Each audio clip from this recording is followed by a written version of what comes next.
Alright, so the question is explain what do you understand by clearance and use propofol in an example. So the definition for clearance is what the volume of plasma, that's why it's underlined in red, that is irreversibly cleared of the drug per unit time, including metabolism and excretion, and it's mils per hour because we said volume of plasma. What's elimination then? Well, elimination is the amount of drug, so it's milligrams per minute. Same thing, amount of drug irreversibly removed from the plasma.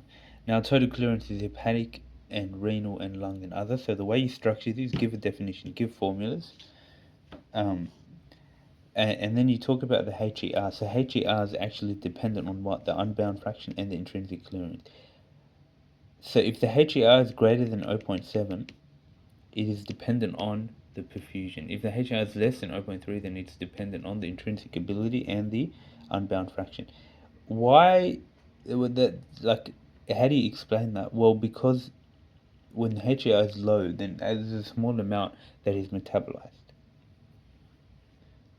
Because only small amount is metabolized. So if a small amount is metabolized, then it's not going to make a difference in terms of the calculation. If this is low, then the HbF won't make that much of a difference. But if this is higher, closer to 1, then the HbF will definitely make a difference. Okay, so only a small amount, a fraction of the drug is metabolized. Okay, so you do that. And also, we should probably define HER, which hepatic clearance, which is the volume of plasma cleared, which is the same thing, right? Of a substance by the liver per unit time, and hepatic extraction ratio is a fraction of the drug removed during pass through the liver. And then renal clearance, what is renal clearance? Is filtration times secretion minus reabsorption, and urine concentration over plasma concentration times the urine flow. So it's similar to the hepatic blood flow thing, so HbF times the hepatic extraction ratio, or the urine extraction ratio. So whatever urine concentration over the plasma concentration, that's pretty much it, right? And then you talk about single and multiple compartment. Oh yeah, that's right. Single compartment is clearance is K times Vd. Assuming K, Vd are stable, so clearance is Vd over half-life times ln 2. Hepatic clearance shorter T half-life. So increase or high clearance, right? Sure.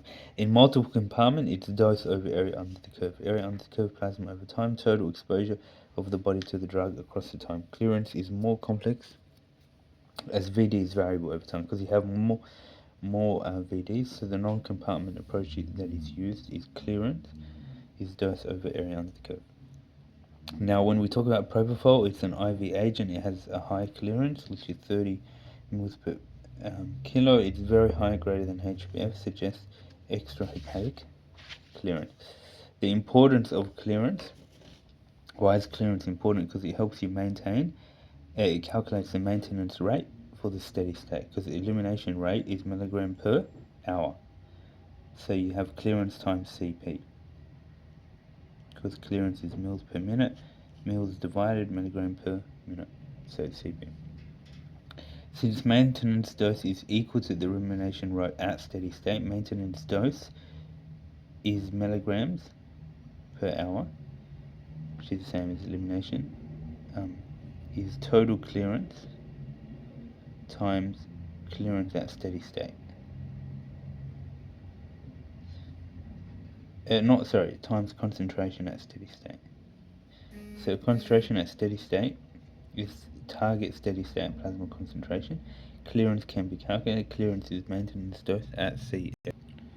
So this sounds very confusing, but it's actually quite simple. The elimination rate is clearance times Cp. Why is that? Because the elimination rate, right, if something's getting eliminated, which is K10 for example, is basically based on the clearance and how much is in the plasma concentration. That's the only thing that determines the elimination.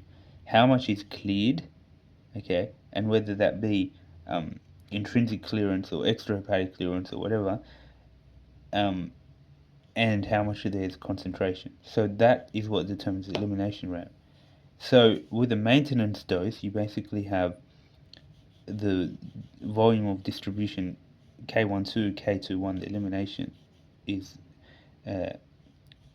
going back and forth, and then the elimination is going this way. So for a maintenance dose equals the elimination rate at steady state. So the maintenance dose is the same as the elimination, because whatever goes in is the same that goes out, and that's the maintenance dose. So the maintenance dose equals the clearance, which is the total clearance, times the plasma concentration at steady state, basically.